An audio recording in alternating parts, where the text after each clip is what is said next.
talk to men or to women about this, we can be very blindsided.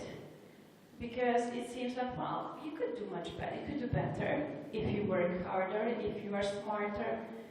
But let me take you back to your university times. Did you think that your colleagues, women colleagues, were less capable? Or women, do you think that your male colleagues were less or more capable? I guess that we all felt quite similar.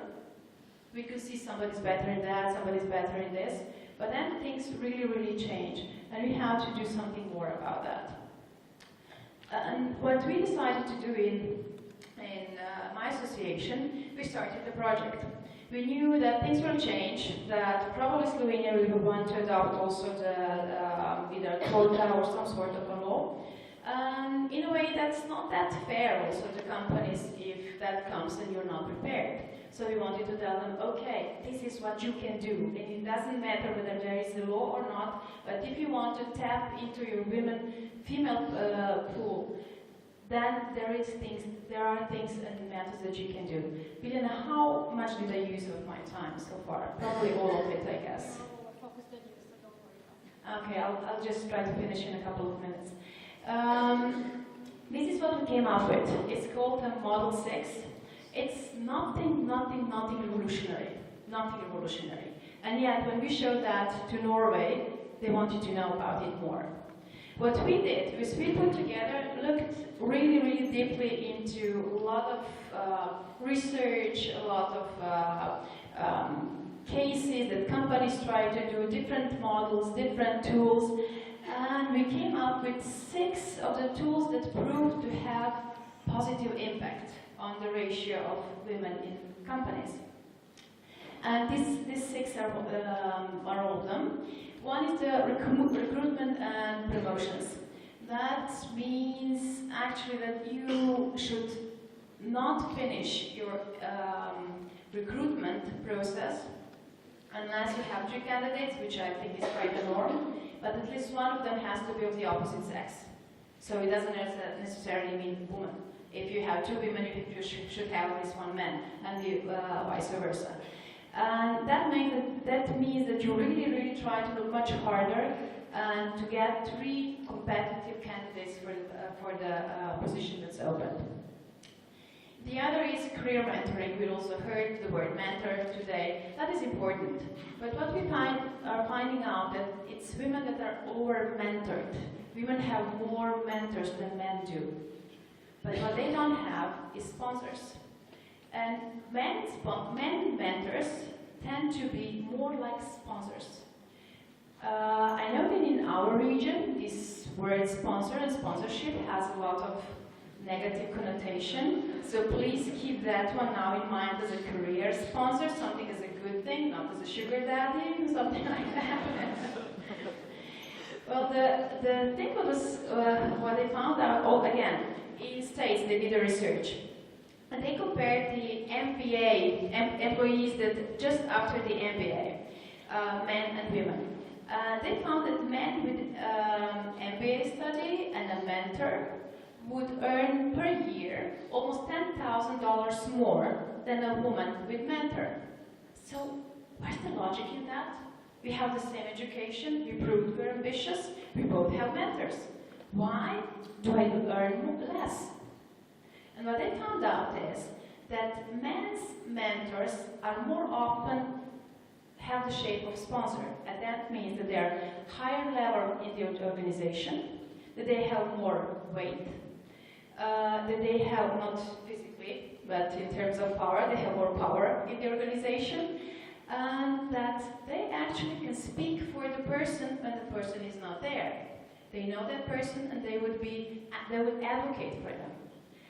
And when women would have sponsors, the rate of promotion would almost be as fast as the rate of men. So having a sponsor is much, much better than having a mentor, even though the word is not nice. The 4th thing is having certain educational programs, career planning, and I think that having a coach, one thing like Jim was talking about can be very, very useful in this term. But also in addressing the issues where women are, let's say, don't have strong points and can learn a lot of it. Networking is definitely one of them.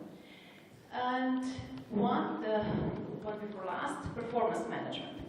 Women are really strong believers in meritocracy. You will see a lot of really great professionals, women professionals, really working hard and being great at it. And they would just think, well, if I just do my job really well, you know, they will see me, they will promote me, and I will just get ahead. Guess what? If you eat your sandwich at your desktop, nobody sees you. You're just a good worker. You have to work on your visibility. Or as Ichakadizas said before, I think he also talked about it in terms of country, but this goes just the same to our personal view. But performance management, besides being the KPI system, is also how you can use performance management for engaging your employees, and that means also understanding how women and how men react. And last but not least, if there is no vision in leadership that they see that as a problem or that they see that as an opportunity for being a better company, then none of the other ones that I showed you would actually really matter. I will just finish off with this and just say that for all of you women here, do make sure that you raise your visibility. Come and find the opportunity to stand on a stage like this and have a great lady like Biljana saying great things about you, and you will raise your visibility. But also do that within a company. Go for the important projects. Try to be in the most important ones. Don't, thank you. Is that because I'm too long? Should I? Something to write is very good. So. Good, thank you.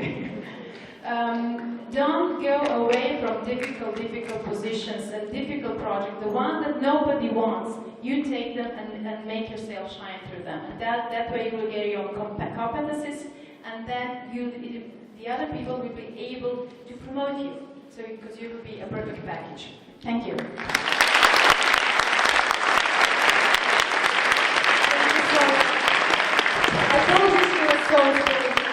Any questions for Ms. Sonja Smuc? Yes?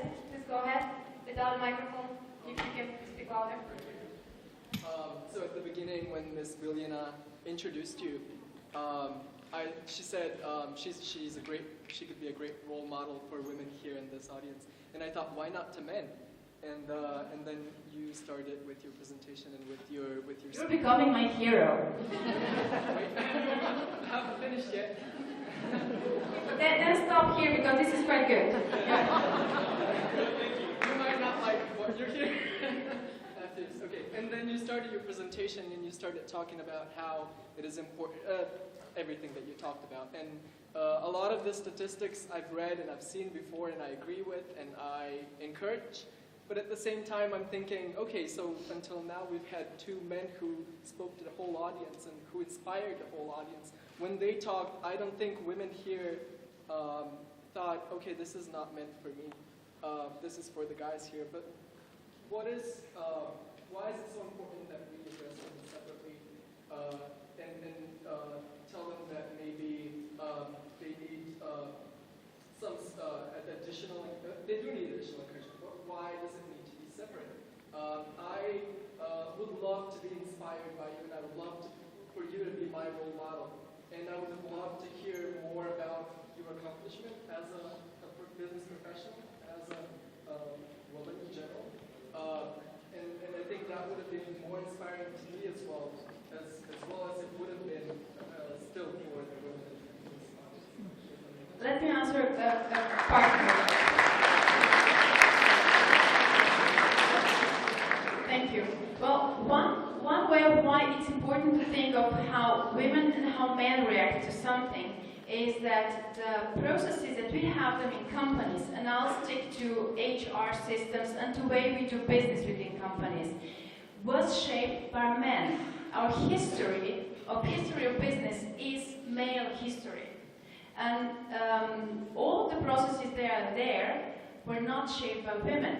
So even women don't really know what would it mean if they would be shaped more tailored for us. So that's why good HR people ask themselves the question.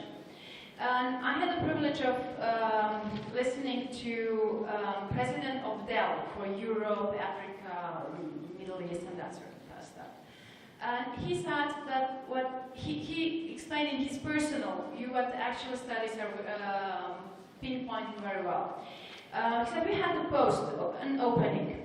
And when I was looking through the candidates that applied for that important senior management position post, I said I didn't see two women that I knew would be perfect candidates for that job. And he said, I went to them and I knocked on their door and asked them, why did you apply? And they would say, there are 10 criteria and I'm fitting only 8. And he said, you know that we have candidates that are fitting only 2 of the 10 criteria? So there's the difference of what, I think a lot of what Jim was saying is actually applying to this just as well. We have to understand that women have different concepts of thinking through whether we are more self-critical, overly self-critical. We often don't see our competencies as they are. Therefore, our boss is much more important to our career than for men. That's a research that just was this year proved that just true in Slovenia just as well. And if you understand that these processes go different, and that also for a woman, experience from Finland headhunter for executive search. He says, if I approach a man, he will come with a very good position in a competitive company. The man would come back with an answer to me, if not the next day, at least in 7 days. If we contact a woman, it will take 3 months. The decision process is much longer. We can say, you are really slow. But then again, you can say, they're really loyal to their companies, more than men. You could say, I might just be exaggerating, but I see Jim nodding, so I'm on the right way. Women would also discuss their change of position with their family. Men would just inform their family. Women will also, they tend to have much deeper personal relations in a company. And going to a different company means leaving your family, leaving your business family, and going somewhere that you're not so sure whether you'll feel that good. You men don't have that burden, which is good, but also bad. So if we understand that we do make different decisions based, the different things are important to us, we can shape our HR practices to that. CEOs can shape their view of how they have to treat women, how they have to treat men, as well as we know that you have to adopt your leadership style to person that you're dealing with. Did I answer part of it? I think we all agree that Sonja would be a great role model for everyone here.